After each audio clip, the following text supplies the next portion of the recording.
The advice and opinions expressed by the host of Autism Live and her guests are meant solely as suggestion and should not be in any way construed as child-specific advice. Any choices you make in determining your child's treatment are completely at your own discretion.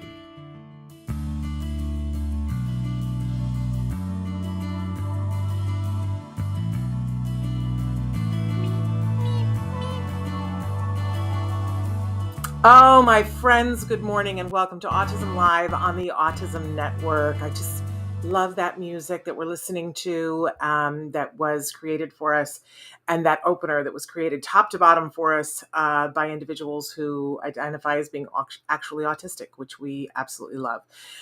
We're so thrilled to be here with you this morning, and oh my gosh, have I got so much to talk about with you.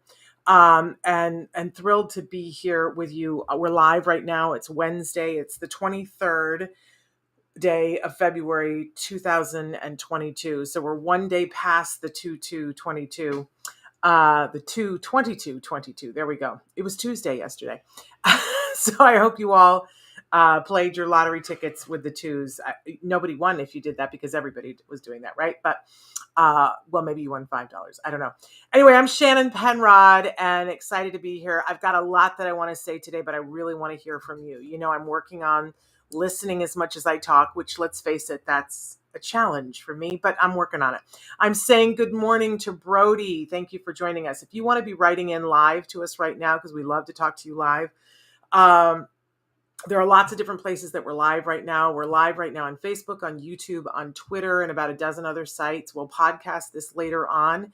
It'll be available as a free download wherever you get your podcasts. We are the #1 rated autism podcast. We're thrilled to be that. We know that that is because of all of you, because you've liked, you've shared, you've commented, you've given hearts. Some of you have given us thumbs down. It's all good because we want the dialogue to continue, right? But please, you know, I especially love it when you guys, it's so meaningful when you guys review us on, good morning, Ka, when you review us on iTunes. That certainly helps us to get to a broader audience, because you probably notice we don't do advertising. I'd love to say that's going to change in the future and that maybe we'll get to the point where we're doing that. But thus far we don't. Hey, Esoteric, so thrilled that you're here with us this morning. Got a lot that's going on today. I got to tell you, every once in a while, we sort of, you know, we do the regular show, but we pause for a second because I have something on my heart and my head. And basically my head needs to fly around the room a little bit. And I've got something a little bit later on that I need to go off on a little bit of a rant on, and it'll all be clear later on. But first we have business to take care of. I do want to remind you that we have many experts who join us. Good morning from windy New Mexico. Is it windy there, Ambrosia? So thrilled that you're here. We have experts who join us on the show, and I always like to remind you that I am not an expert. And that's a very important distinction for me to make. And people write in all the time and go, but Shannon, come on, you are an expert. And I always like to be very clear that I'm not. Now, over the years, I've been covering, listen, my son was diagnosed over 16 years ago. So I've spent 16 years trudging with all of you, this happy road of destiny. And so I've learned a thing or three, I would hope. But I don't know everything.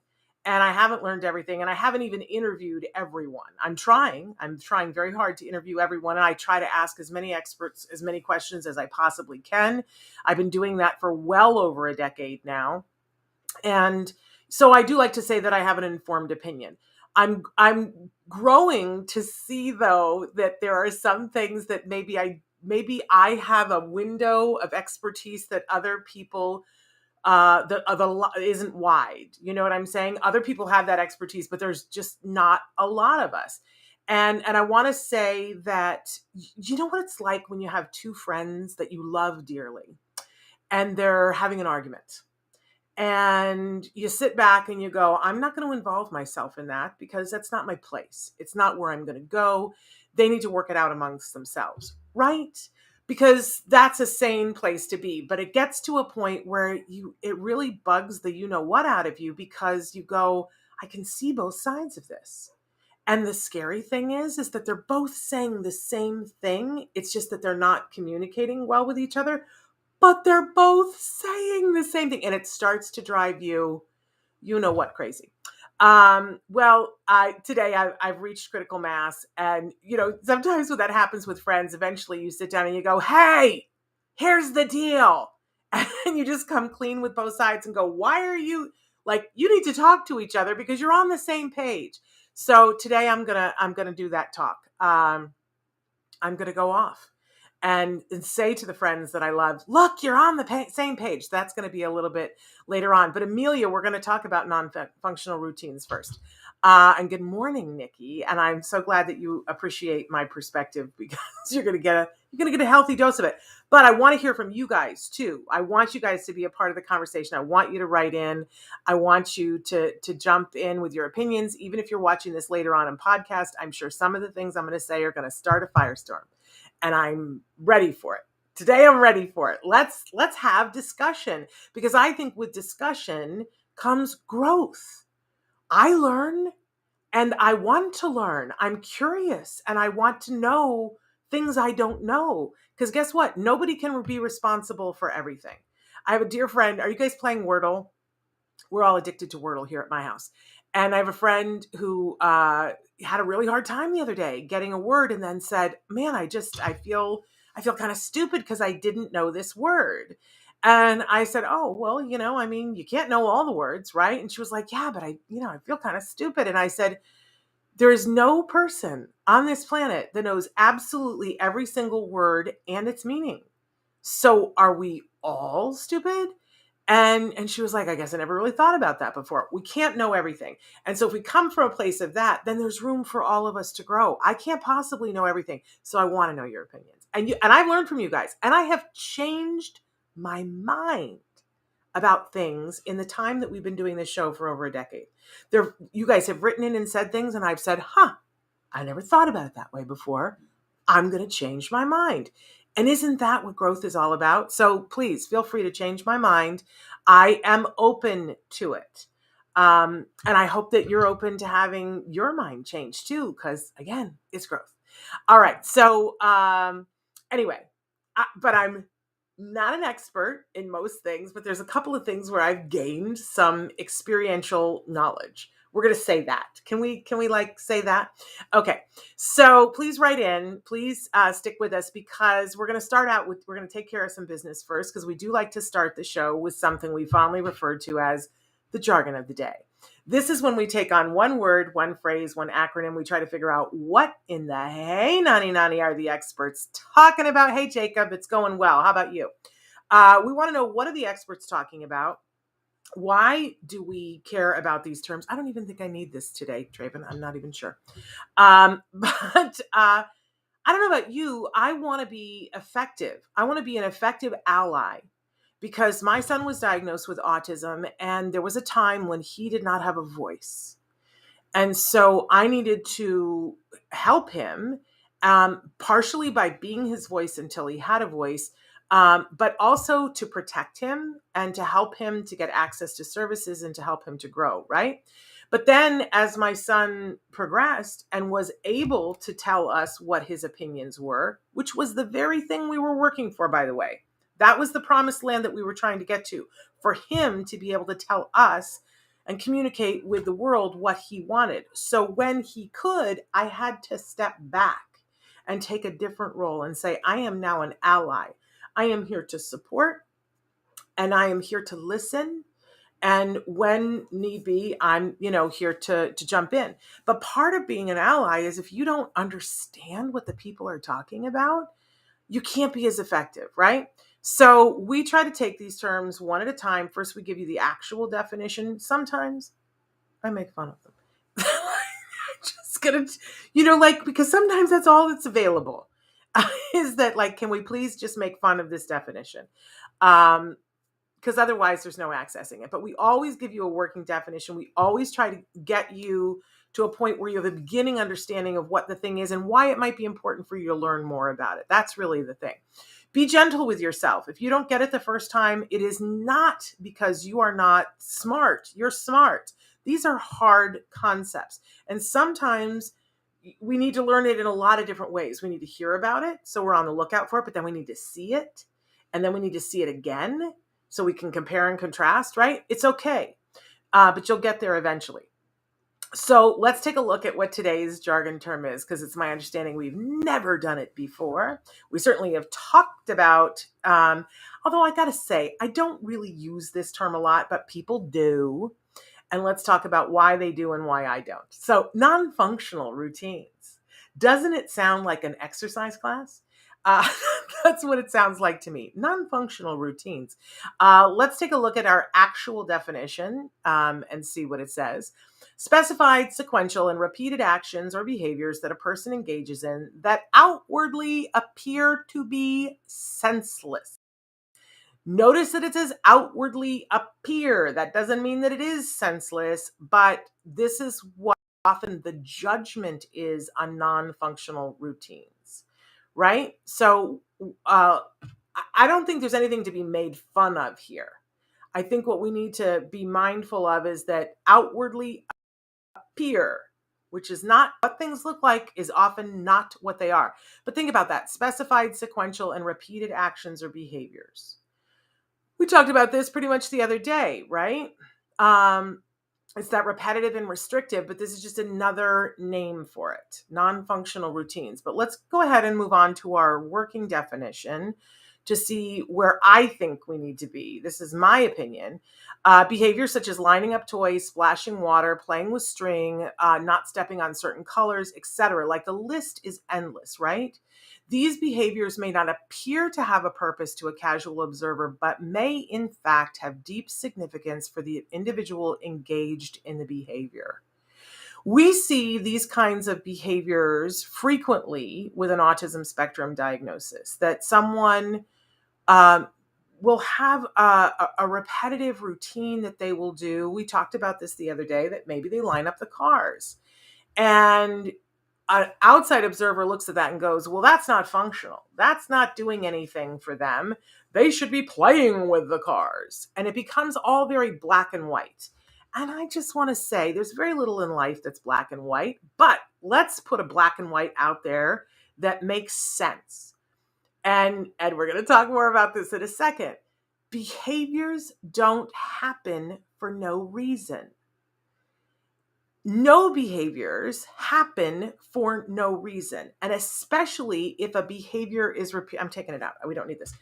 Especially if a behavior is repeated, if somebody is doing a behavior over and over, it has a purpose. You may not be able to see it. You might not be able to understand it. This does not mean that it does not have a purpose. Now let's talk about how functional the purpose is. So and we talked about this the other day, if I'm doing something to calm myself down, and I am someone who has never been taught techniques of how to calm myself down, it's possible that the thing that I go to calm myself down is not really effective, but it's just effective enough for me that it takes the edge off. For instance, I am someone who, I eat. When I'm nervous, I eat. This is not really an effective way to deal with nerves, is it? It's not. And yet I spent a lot of years doing that, and still occasionally will do that because it worked just enough and I didn't know other things to do, right? So I've learned that I can do other things, and I have the ability now to make the choice to do other things. But for a lot of years, I wasn't even looking for a way to deal with it. I was like, well, the eating thing works now enough, and I kind of like it, so I'm going to keep doing it, right? We all engage in things that have a purpose that sometimes aren't as effective at creating the desired thing that we want as we would think, right? If we can admit to that, all of us, then let's put it on looking at autism, that there are things that individuals with autism will do that serve a purpose for them. It might be to calm them down. It might be to help them to be present. It might just feel good. If we look at something like flapping hands, because that was something that my son would do, is put his hands close to his eyes and do this. And as a parent, I remember looking at that and going, what is that? What is that, right? And someone said to me, do it for a couple of minutes at exactly what it is that your child does and try to think to yourself, what might be the purpose for this? And I discovered, oh my gosh, there's so many things about doing this close to your eyes. First of all, if you're bored, it's something to do. Second of all, if you do it fast enough, you can see colors. Some people, you can see colors, like seeing a rainbow. So if I'm bored and I want to do this and I see colors, right? For some people, this is very calming. For some people, this keeps them awake, right? It's not random. If we could just shove the idea that behaviors are random into the ocean, everybody, right? All together, shove into the ocean. It's not random. Now, if we begin to look at it and go, so what's the function of this behavior? And sometimes we're not going to know. Sometimes we got to like suss it out, right? We got to put on our Sherlock Holmes hat and go, is the individual doing this when they're bored? Well, I don't really like for anybody to be bored. So is there something that we can have them to do that's even more beneficial for them that gets rid of the boredom? Are they somebody who really loves to do a Rubik's Cube and that they stay engaged in the Rubik's Cube? And if they do it fast enough, they're seeing the colors. And does that engage their brain in a different way than this? Now we're making minute judgments here, right? But I will tell you that if someone is so bored that they're only doing this and that's all that they want to do, it's going to be very difficult to teach them handwriting. And handwriting is a useful skill that we'd like to teach. So, sometimes we want to mitigate some of these behaviors in order to teach other things and to give them other options. It is so important that we don't stigmatize this. So important that we don't stigmatize this. And it's so important that we don't go, well, we're just going to cut that out forever. Like we're just going to take scissors and cut it out of their life because it's not functional. That's really not where it's at. I love that Temple Grandin's mother, she wanted to spin that metal plate on the end of her bed and still says, oh, that's enjoyable, calming. It's my scientific brain is doing all kinds of different things. I can, if I move it a certain speed, the colors that reflect on it, she can give you the whole explanation of why it's still fascinating to her. And she's somebody who's gone on to write so many books, so many people, done all of these things. And she says, I wouldn't have done all those things if my mother hadn't said, you can't sit there and do that all the time. Let's find other things that are enjoyable to you too. But her mother didn't say, there's no more spinning that plate. That's not happening. No more of that. But she looked at it, saw what's the function, because some things you can't say, okay, you can do it an hour a day. Other things you can. Mom looked at it, said, I know you really like that. You can do that, but you also have to do other things because that was right for Temple and right for that behavior. Emily, I love the things that you're writing in. Emily says that, I know you said somewhere, you've written in a lot. Emily says, I got my diagnosis 5 weeks ago. I'm 41 and I've learned a lot about autism and how I can function better. Emily, we're throwing our arms around you. Emily goes on to say, my husband has to be my voice and I have to raise my voice. He knows, I'm not sure. He knows very well what is. He is educated and working with children and young people with autism. Well, isn't that convenient? I'm saying hello to Dawn. Good morning to everybody. And Emily says, like stimming, people think that that's stupid and childish. I know that there are people who think that, Emily, and those are people who are ignorant. And we're gonna language it that way. They are ignorant. They don't understand that everyone stims. Everyone stims. So that is ignorance when they think that is childish or stupid. Emily went on to say, I line up cups in the kitchen and my angels in the living room. Sometimes that just becomes a style choice, right? Ambrosia says, that's my son, but me also, when things are not where they are supposed to be. You like it. Everybody has different things, right, that we need in order to have order in our lives. And Emily says, I see colors when I hear music. There's a name for that. I can't think of it right now. Isn't it Kinna something? I'll come up with it later. Okay. DeWall, yes, please ask questions here. I see your question and ask another one. Okay, so when we're thinking about, I mean, the non-functional behaviors makes me mad, because if we come with the premise of all behaviors have a function, then how can there be a non-functional behavior? So I want us to start thinking about, but is the function like really efficient? Because we can come up with a behavior that's even more efficient, and that's really where it's at. Okay, moving on. We always have a question of the day, and our question for you today, and you can be writing in on Facebook, on YouTube, on Twitter. We love to hear your answers to the question. Our question today is, what ritual do you have that others don't like? What are the things that you do that other people are not super happy about? I got to tell you, I run OCD, right? I have good days and I have bad days with my OCD. And my husband and my son are very patient with me about my OCD, but sometimes, like they have days where they're less tolerant too, because we all do. There are some days when I can handle certain things and other days where I can't. And for them, it's hard to know, like, is today a day when she can deal with this? And oh, my husband can tell you, I've got all kinds of rules. So all kinds of rituals. And I'm a little bit of a germ phobe. So, it's, I got lots of rituals that people don't like. But what rituals do you have that people don't like? And let's have an awareness of the fact that it's important to you. It's a ritual to you because it's important to you. But that doesn't mean that it's just open acceptance from other people. Because sometimes our rituals rub up against other people's rituals, and it's like, oh, that's not going to work, right? And we just have to be cognizant of that and have a little bit of understanding about it. But write in, tell us what your rituals are. Okay, let's move on to our topic of the week. Dun, da, da, da. We talked about this on Monday, that important to think about, who are you listening to?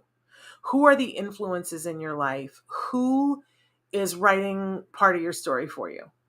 Because we all have people that we go to, that we listen to, that we trust, and that we have been our people in a storm, our port in a storm. And people have different things that they're good at, right? Here's what I know about when autism enters your life. This might change. This might shift a little bit. It's like the tectonic plates, right? And something changes, because there are people who know you and love you and feel that they're an expert in you and your life and perhaps your family's life, right? And then autism comes along, and they're still going to apply the same set of things that they knew about you before to now. And sometimes we need to learn new things.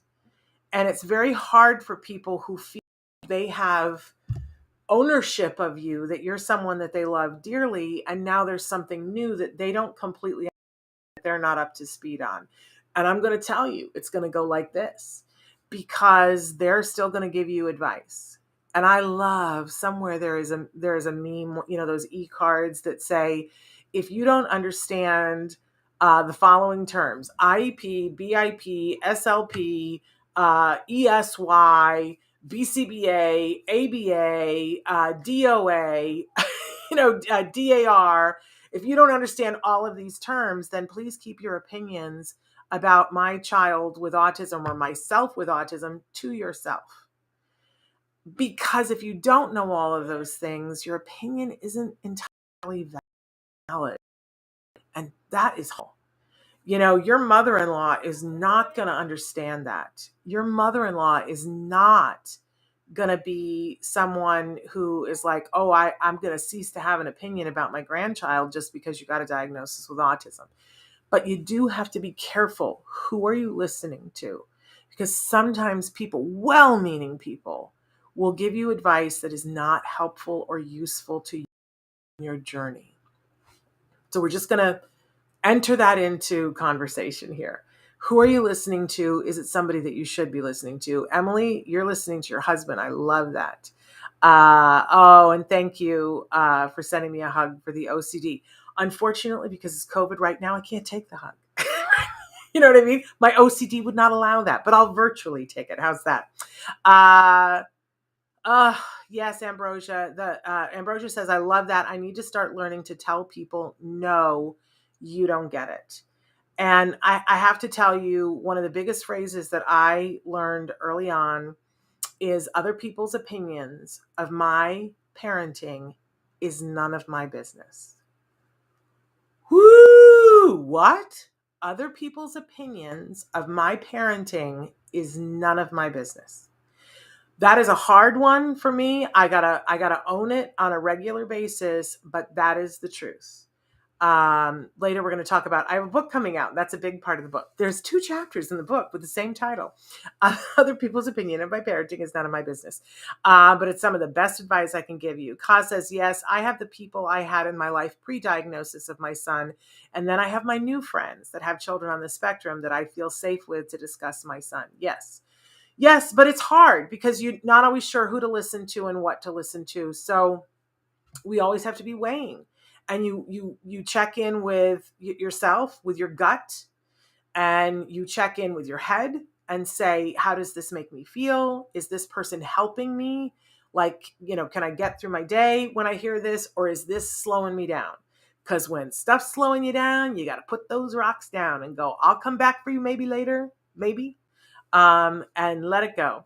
Thomas, I'm so excited that you're here. We got to get you back on the show, Thomas. I've been seeing you've been creating firestorms, Thomas.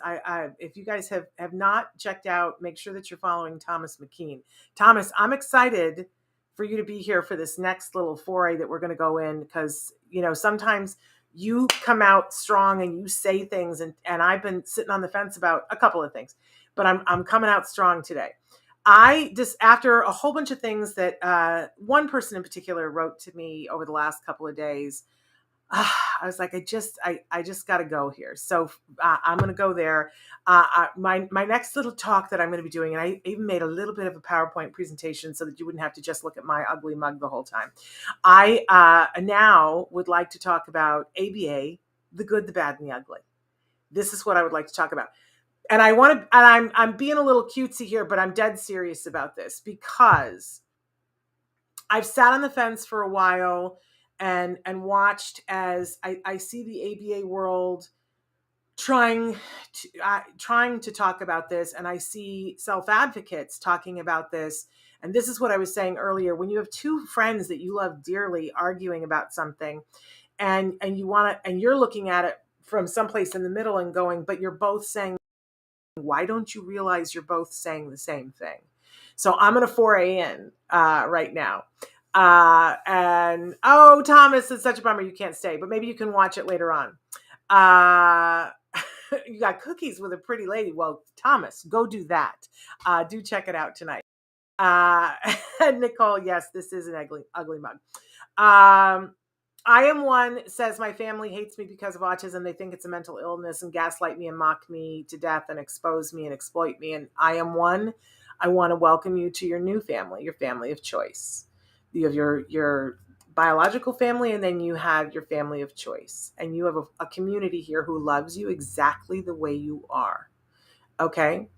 Anyway, so let's get back to this. ABA, the good, the bad, and the ugly. Because I want to say that surrounding ABA right now, we have a plethora of all 3 of these: the good, the bad, and the ugly. And I think it's important to address them and to call them out, and let's get it all out in the open, and so that we can all land where we land. I want you to have your opinion where you land, but I want it to be opinion based on facts, not on conjecture, not on hyperbole. Okay? So let's talk openly about all of these things. So first of all, and I think I have control of my own slides. This is so exciting. I want to say I can give you a million definitions of ABA, and some of them are convoluted, but I want to start with the very basic concept that ABA is a teaching technique. Yes, the ABA professional is like, but that doesn't cover it all, because ABA is a science-based. Yes. It is based on science, and we're going to talk about what some of the basic tenets are. But you know what? As a parent, that's not unimportant to me. I want it to be based on science. I want to know that you've researched it. I want to know that it works for individuals. But you know what? Can I be honest with all of you? I don't give a flying fig about that if it's not good for my child. You can tell me that something is the most scientifically researched, and that it's effective, but if it makes my child feel bad about himself, then I don't care about it, right? Isn't that the truth? Can we all acknowledge that, yes, science is important and we want to hear the science about it, but what's more important to me is, does it actually help my child? And I want to know that it's effective, but in being effective, does it put my child in danger, or does it make my child feel bad about themselves? Because if it does, I don't want it, right? And I want ABA professionals to hear that, because I think that's a piece that they don't address often enough. And we'll talk about in a second the fact that a lot of people are saying negative things about ABA. A lot of people. And we're going to talk about those things, but I need for everybody to understand that there is a much wider conversation. Okay, so it is a teaching technique. That is what ABA is. It is a teaching technique. And if you are saying I'm anti-ABA, then be careful that you are not saying I am against teaching, right? Because teaching, look, all individuals on this planet have the ability to learn and have the right to learn. We can talk about how you apply the technique. We can talk about how you make people feel when they're doing the technique. We can talk about if what you're teaching is valid. But teaching itself, if we start saying that teaching is bad, then we are in very scary territory, my friends. So baseline here, ABA is a teaching technique. Okay, now moving on here. Let's talk about, and can I also say that ABA is a teaching technique that is not just for autism? ABA has been around longer than ABA. The ABA has been around longer than the term autism has been around, and ABA is used wide variety of scenarios, teaching scenarios. In fact, we all just saw a huge thing that is evidence of ABA, and that was the Olympics. That many people that were competing at the Olympics are coached with the principles of ABA. I know, not something that's widely talked about, and yet I always try to bring it up because it's important. They have coaches that are working with them behaviorally to get the best performance, and they're using the techniques of ABA. So ABA was not invented for autism. It was much later on that it was discovered that, ABA is also effective for autism. And there's been this huge movement because it was shown that it was wildly effective if it was done in the right ways. So let's talk about some basic principles about ABA. If we're saying, okay, it's a teaching technique and that some people don't like it, why would that be? Why wouldn't we like a teaching technique? Well, let's talk about what ABA really is. And these are like the 4 principles. There's many principles, but these are the 4 that I really want us to focus on, because it's often this is the area in which people get footutsed about ABA and go, well, I don't like it because. And I'm like, yeah, but that's what you're saying is not ABA. So ABA follows, first of all, the PREMAC principle, which the PREMAC principle says that if you are rewarded for doing something, then you're more likely to do it in the future. So if I just ask you to walk over and pick up a dish, right, and there's nothing in it for you, there's nothing personal rewarding for you, you might go and do it the first time, but you're less likely to keep going and picking up the dish because there's nothing in it for you. However, PREMAC principle says that if I make it worth your while, if I give you some sort of reward for going and picking up the dish, then you're more likely to do it more. So let's go back to the Olympic athletes. If they're going to teach them how to jump further, it means they're more likely to do whatever behaviors it takes to jump further if they get some sort of a reward for it. And every single Olympic coach uses the PREMAC principle, right? Notice that I'm going to punish you or shame you or whatever into doing the behavior. I'm giving you something that's meaningful to you for learning the behavior I'm asking you to learn. So this is powerful, powerful stuff. Former school teacher here. If I'm trying to get seventh graders to learn how to write an essay, what seventh grader wants to learn how to write an essay? I got to get in there and I got to make it really exciting for them. I got to give them rewards for getting it. I got to praise them. There are some teachers who go in and throw candy at their students. I hated that because you'd have their attention for 15 minutes, but then you would lose them to the sugar haze, right? Because things have a consequence. But you try to give them a reward. Now, some of the kids, the A for doing the assignment is enough of a reward, but a lot of the kids, it's just not. So, it's absolutely key. Pre-MAC principle says it has to be rewarding to the individual. So you have to look at them as individuals before you can do the pre-MAC principle. So it's individualized. ABA has to be individualized. Okay, second principle of ABA is that behaviors have a function. So ABA says it's not random, that everything that person is doing, they're doing for a reason. Don't we all want to hear more of that? When we were just talking about the non-functional behaviors, weren't we all like, yes, you're lining the toys up for a reason. It may not be the most functional thing to get your need met, but it has a function. And the principle of ABA says it absolutely has a function. And if we want to teach someone, we need to know what the function of the behavior is that they're doing so we can give them a more effective way of doing it. We don't just rip it out, right? Basic principle of ABA is that generalization is key. So I can't just teach you how to do it here. If I'm going to teach you how to do something, I have to teach you in a way so that later on, when we're done teaching, that you know how to use this in all different kinds of scenarios. That's absolutely key. And one of my favorite principles of ABA is that the student is never wrong. It's never their fault. If I taught the student something and they didn't learn it, it is not the student's fault. I need to change and by the way, it's not my fault either, but I need to change my teaching technique. Basic principle of ABA. Student is never wrong. If learning isn't happening, we change the teaching technique. Now, is there anything that I've said here that makes anybody nervous? Well, pre-MAC principle should make you a little bit nervous because if it's used incorrectly, it can be a pretty bad thing, right? If you're rewarding someone for doing a behavior that really is not good for them, that would be a pretty bad thing, right? So used incorrectly, that's the one that I would be concerned about.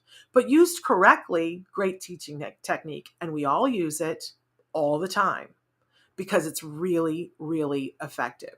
So these are the basic principles of ABA.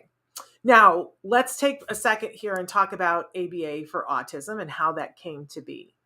That many years ago, a group of people, starting with Ivar Lovaas, decided to look at ABA and see if it could be effective at teaching individuals with autism. And after several attempts, they found that the earlier you start and the more intensively you go, the better the results were. Let me say it again. The earlier you start and the more intensively you go, the better the results were. But they found that it was wildly effective. Wildly effective. And I do want to say that, they learned and what they learned when they came out with the first study in 1987 versus what they know now about how to make ABA effective. Woo! So much more effective now than what they were doing back then. But even in 1987, with what they knew, it was effective. But are they doing all the same things that they did in 87? No, because they found, that doesn't work. We don't like that. That doesn't, you know what I'm saying? They learned. Can we stop thinking that people are static? I have learned in the 10 years that I am here. So when I hear somebody says, well, Ivar Lovaas said this in 1962, I'm like, okay, all right, I hear that. But what did Ivar Lovaas say later on? right? Like I just don't think that we can be static ourselves, and we shouldn't assign that to other people. So this is a picture of me with my son. Yes, that's what I used to look like when I had brown hair. And I want you to see that that is me hanging on to my son. And almost every picture that you see of me at this age, I'm a hunchback, holding on to my son, because we were by water. And if I had not held on to him, he would have run into that water. So we were in a place where, and we are happy and smiling, and he's already had a little bit of therapy at this point, and so he's looking at the camera, and I'm thrilled that I can be there with my child, and by hanging on to him, he doesn't go into water, because in a time when that would not even have been true. I found out about ABA, and I said no to it, because a doctor, a developmental pediatrician, that told me that it would turn my child into a robot, and she told me that my child would be tortured. Now, if you know me, you know that that's not happening. Nobody's turning my child into a robot, and nobody is torturing my child. Not only not on my watch, not over my dead body, and I will find a way to come back and haunt you. You know what I'm saying? That was not happening. So I said no to ABA, because I listened to that expert, a developmental pediatrician, who was the one who diagnosed my son. And then one day I went to a house of a family, and I saw their child. And I was so jealous of their life and their family, and what they had, and the fact that, and I assumed that this child did not have autism. And then they told me no, that child had autism, and that they were doing early intensive ABA. And I said, turn them into a robot. And they gave me information about ABA and good quality ABA, and they talked with me about intensity, and they talked to me about what we were going to be looking at, and they filled me with hope. And so that was how we started ABA. And I lucked out, because I was with really good ABA, good quality ABA. I lucked out because I knew to ask for intensity. We had to fight for it. We had to fight for it with just all of our might. But we ended up getting intensive, good ABA.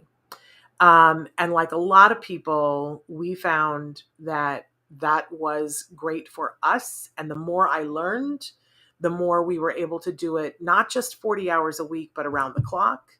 And we learned to recognize good ABA and how to do good ABA ourselves. And it was life-changing.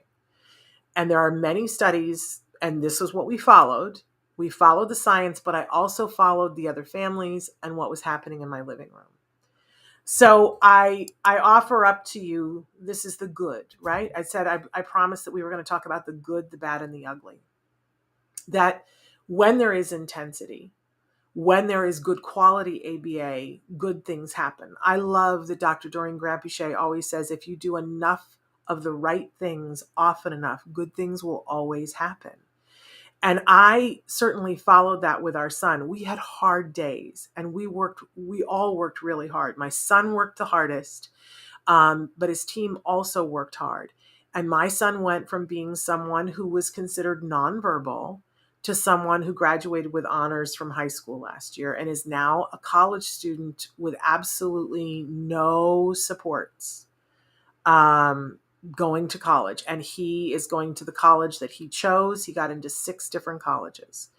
So I want you to know that that's the good, right? And that everyone finishes in a different place.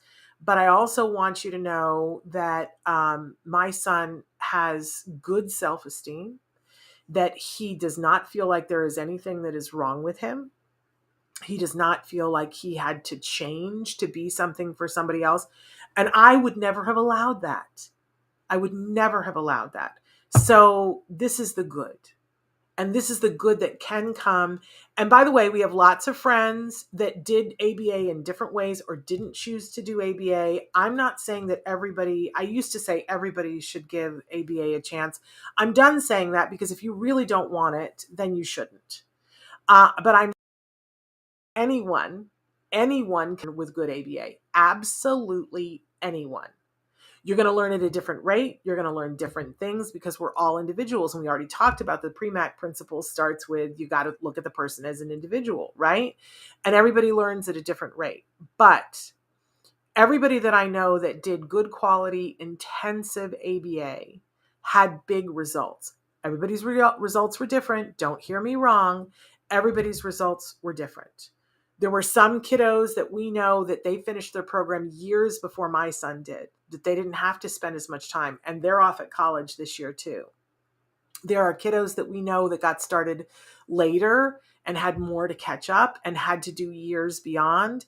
And there are kiddos that we know that didn't get the full 40 hours and that the parents are now like, I just don't feel like we got the result that you did. Well, I hear that. But you also weren't able, and it's no fault of theirs, they weren't able to do the amount said in the beginning, intensity. Do enough good things, often enough, good things happen, right? So this is the good. Now, before we run out of time, I promise to go over the bad and the ugly. I see a question though. Shannon, question please. Do we have to reward small behaviors? For example, hold on, you guys are writing in a lot of stuff. For example, if I ask my son to take his plate to the sink after eating, wash his hands before eating, etc. Well, until the behavior maintains itself on its own, yeah, you do need to reward it. and I know it feels exhausting because like, oh man, my day is full of rewarding my child for good behavior. That is the promised land, my friends. If that is your day, woo, like let's all celebrate, right? But it is exhausting because you got to get in the habit of it. And it does mean a mind shift. And what we want to do is in the beginning, praise might not do it, but let's pair praise with whatever the reward is. So whatever is meaningful to your child. So if hugging your child is meaningful, or some kids like to have their hair ruffled or tickled a little bit or squeezed, whatever. So if that's what it takes to get your child to carry their plate to the sink, do it. Have him take the plate to the sink and stop for a second, give him the squeeze and go, good job. You will find yourself saying good job over and over and over. That's the hallmark of when I go, oh, ABA's happening here. When somebody's like, good job. Some parents do the good job and the high five, but pair the praise with whatever is meaningful to the child and do it like in the beginning all the time, because then he gets in the habit of taking the plate to the sink. Then later on, you can do the slot machine technique where you don't praise every time. Maybe you praise every other time to maintain it. And eventually you get to the point where, you're on to praising something else. Okay. But if every day you got up and your whole day is filled with praising your child for all the little things, this is not a bad situation. It's just going to feel false and foreign for a little while. And then it's going to feel like, wow, my life is good. So embrace it. Okay. So I'm talking about the bad here, right? Let me ask you something. And I forgive me because when I talk about bad things, I give you cute pictures of animals because what am I going to do? Put a picture of a screaming child up here? This is not going to make anybody happy. So we're going to talk about bad things, but I'm giving you a picture of a very cute puppy while we talk about it. Let me ask you something. Have any of you, raise your hand at home, have any of you ever been in a classroom with a teacher who, did something that you have some level of upset or trauma over? Raise your hand, right? Have you ever been with a teacher who was mean to you? Raise your hand. Have you ever had a negative experience in a classroom? I think the vast majority are raising your hands right now, right? Are we happy about that? No. Do we find that acceptable? No. I'm an ex-teacher and I don't believe in allowing that to happen in a classroom. So I want to be abundantly clear with you. It's not okay. But let me ask you this. Why haven't we said we should shut down the education system? We should stop school. In fact, let's stop education right now, because all of us have something in common. At some point while we went to school, we had a negative experience. So you know what? Education is bad. Teaching is bad. School is bad. Shut it all down. You had a bad experience in third grade. Well, third grade, I'm sorry, is terrible. It's unconscionable. Let's shut that thing down. Why don't we? You know why? Because we have a wider experience. We know that bad stuff happens, stuff that's inappropriate happens, and it's on a continuum of stuff that is like, whoo, not okay. None of us are accepting this, but we don't say shut it down because we know that there's good experience with third grade teachers too. So we're not going to shut all of third grade down. We have an understanding as a society that there are some teachers who are bad and there are some teachers who are good, and there is a smaller group of teachers who are phenomenal. But even the phenomenal teachers sometimes have bad days. And you understand that, and I understand that, and we have an acceptance of that. So here we have ABA, which is a teaching technique. And are all people who do ABA brilliant? No. Are all people good? No. Are there some people who are not upholding the tenets of ABA and purporting themselves to be ABA people? Yes. Have bad things happened? You betcha. Am I upset? Absolutely. Do I think it's okay? Do I to be more regulation? Yes. Do I think that parents need to be vigilant and watch what's happening when their kids are getting any kind of education from and that's the soccer coach and the third grade teacher and the teacher's aide and the speech teacher and the ABA professional? You betcha. We need to be vigilant about everyone and look at how they're treating our children and how they're making our children feel about themselves. Everyone. But there are so many self-advocates that are out there that have a story about ABA that's negative. And you know, if you watch this show, that I am never about silencing that. That is their story. They have a right to tell their story. I stand in solidarity with them, that they do not deserve the treatment that they got, that it was not appropriate. Absolutely. This is bad stuff. And they have a right to speak out and they have a right to state their opinion.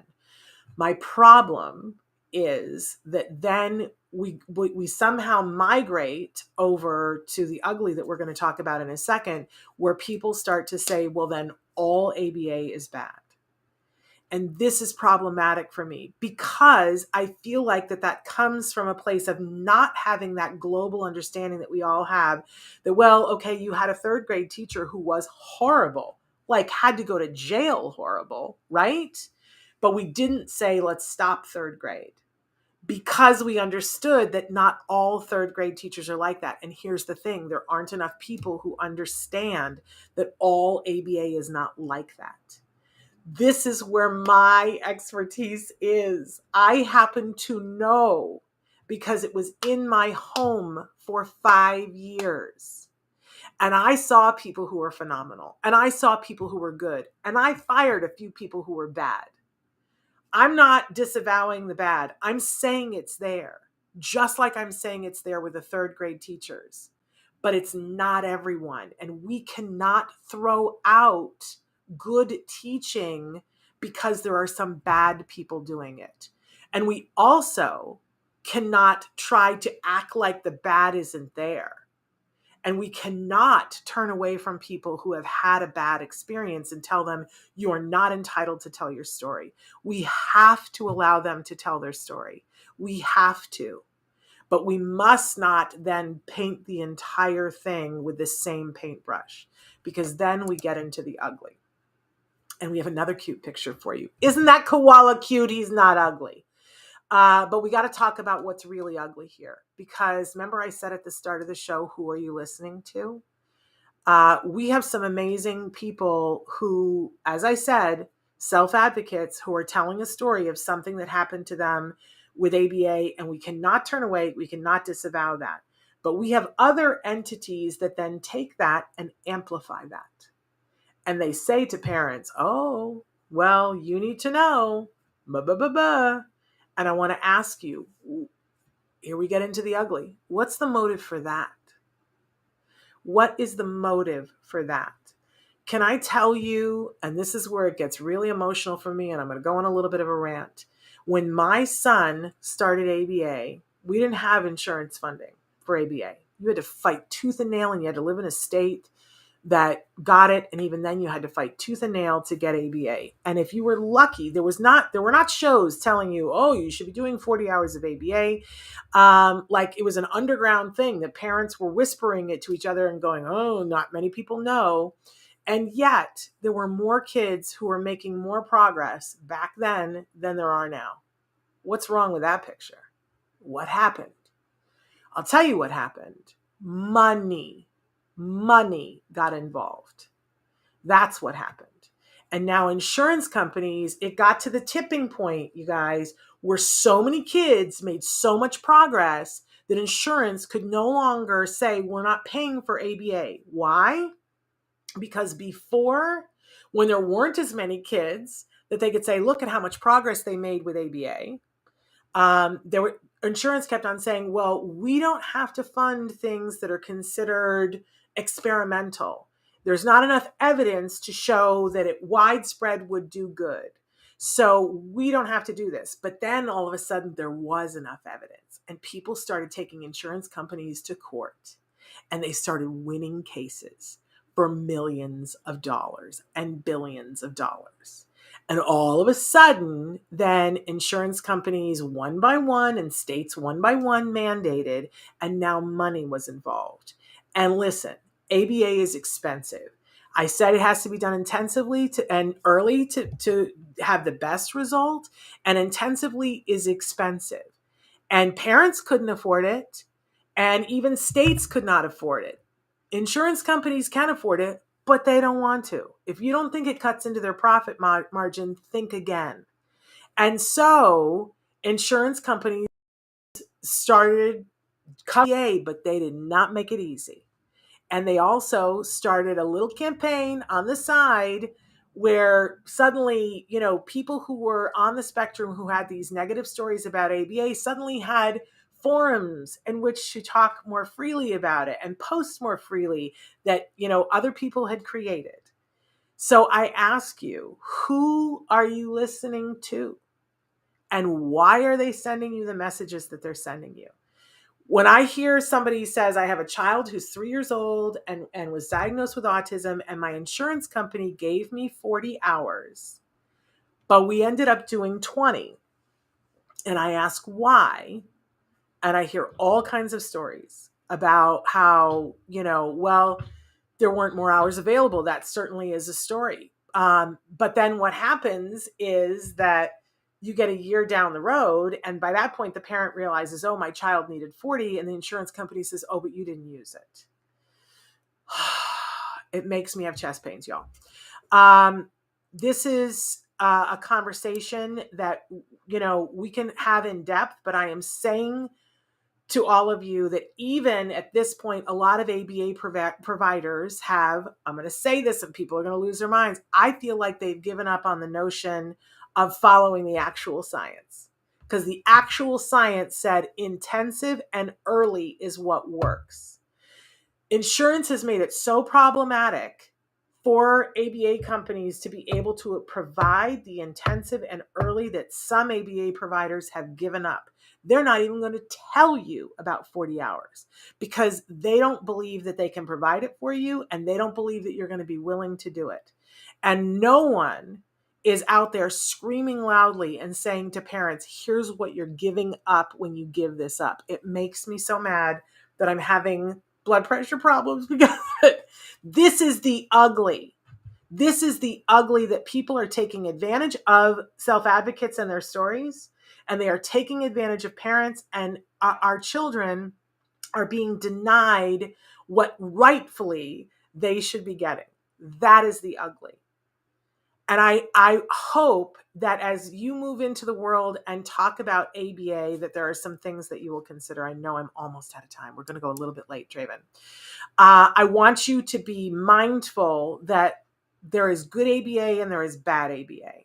And if you're going to do ABA with your child, and if you're going to put your family through the intensiveness, which is like getting an Olympic athlete ready, you should know what some of the good hallmarks of ABA. So first one is intensity. If you have a child who's under the age of 5 and they're not talking to you about 40 hours, I want you to get in their face and ask them why. and ask them if it's a money related question or if it's their failure to be able to staff.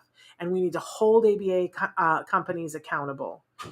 I'm just going to go there. Okay, second one is that they better be focused on, I'm saying they should be talking about 40 hours, but here's the asterisk here, is it's got to be focused on the individual. Ask them, if they're saying less than 40 hours, there's a possibility that maybe your child only needs 35.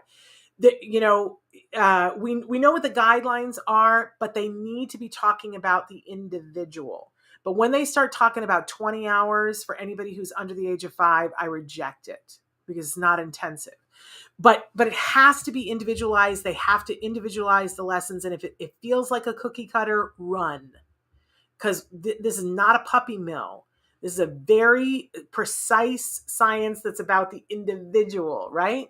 How about this? The clear focus on reinforcement. If you do not see that they are regularly checking in with what your child likes and what makes your child happy and giving it to them, then you are with the wrong ABA provider. If they are not teaching you, the caregiver, everything they know and saying, we want to do sessions with you to ask you, what do you want your child to do, and teaching you about it, wrong ABA provider. They need to be teaching you. Ask, one of the best things I can tell you if you want to see if somebody is a good ABA provider is say to them, what is it that you want to teach my child? And when they say, oh, we're going to be working on potty training, then say to them, and how will you be working on generalization? Just say that and watch their reaction. If they don't immediately come back with an answer of how they're going to plan for your child to be potty trained in every single toilet in the world, wrong ABA provider.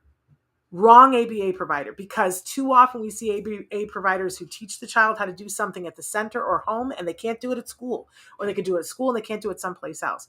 If they don't know and are planning for generalization from word one, no, they're not the right one. How about a willingness to change techniques to suit the individual? Now, I'm not talking about changing their schedule so that they're doing around your work schedule. Hear me when I say that. Make your child as available for the hours that they have available at the center. You wouldn't ask the ballet company to work around your work schedule for when they teach classes. Don't ask an ABA provider to, right? But if they're teaching your child how to do something and your child, and you've been trying it a certain way and your child isn't learning, they have to be willing to change how they teach. This is what we said at the beginning, basic principle of ABA. The child is never wrong. The adult is never wrong. The student is never wrong. You got to be willing to change your teaching techniques, which is also flexibility and approach, right? It has to be a team approach, and you better be on the team. If you're the parent, you better be on the team, and don't let them vote you off of the team. Right? Everybody has to talk together, which is all part of that communication. I think this is the number one problem that ABA providers have, communication is hard.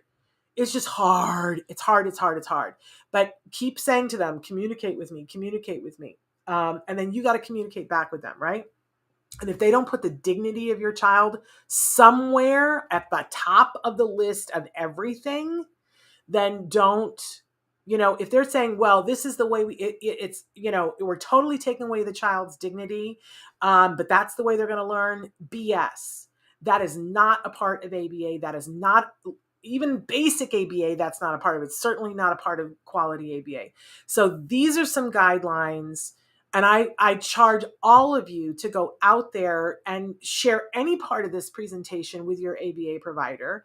There are some amazing ABA providers out there and that have not lost their way, that are doing amazing work, that these things on this list are just Tuesday. That is just Tuesday to them. And there are other people who go, well, we're not able to do that. And you know what? Then don't be with them. Go someplace else. If we don't rise up and fight for this, as individuals on the spectrum, as parents, if we don't all come together on this, because here's the other part of it, you guys, I love me some self-advocates, and I try to listen, and they say, we need to be treated like individuals. We need to have dignity. We need people to help us to learn the things that we need to learn. We need, more resources. These are the things that I hear.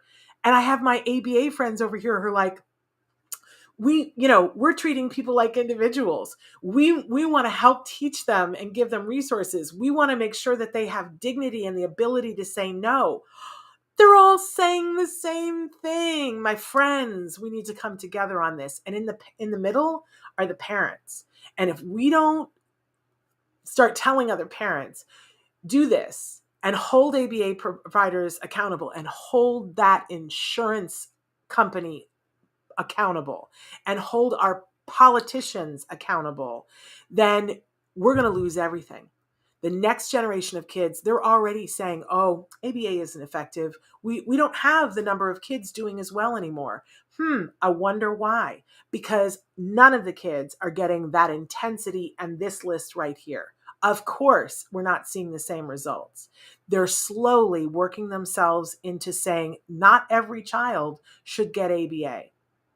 And then where are we going to be? Because somebody's going to be there saying, I would like ABA for my child. And they're going to be told no, not on our watch. Jewel, yes, we are all finding our way through this very difficult journey. Okay, I see that there are a lot of comments and I'm going to take a second to go through them, but we're out of time and we went way over. I adore you all. Thank you for being here. Please, if there's something that rang true for you in this, please share it. Share it with your ABA provider. Share it with a family that you know. Share it with somebody who needs to hear this because they're not understanding how they're being manipulated negatively to cheat themselves or their child out of good quality ABA. Let's spread the word. All right. We are back tomorrow with Let's Talk Autism with Shannon and Nancy. We've got two amazing guests who are going to be joining with us, a self-advocate who decided to run for his community school board and won. So we love that. We're going to be talking with Kirk about that. And then we've got an amazing mom for Autism Family Portraits, Carrie Mallory Thompson, who is a favorite on the show. She's going to be joining us as well. And Nancy Allspot Jackson will be here, plus some in the news, some of it that's going to make the top of your head come off. All right. Ileana Van Sant, heal yourself. It's all going to be okay. You're all amazing and I love you. And I am going to read your comments and try to respond to them. But we're going to go off the air here. Much love to all of you. We'll be back tomorrow. Until then, give your kiddos a hug from me and one for you too. Bye-bye for now.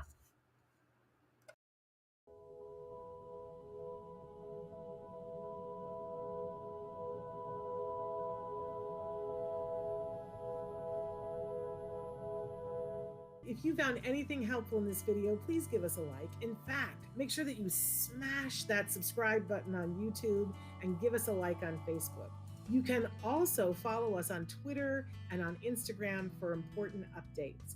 And please download our free podcast wherever you get your podcasts. Thank you so much. See you next time.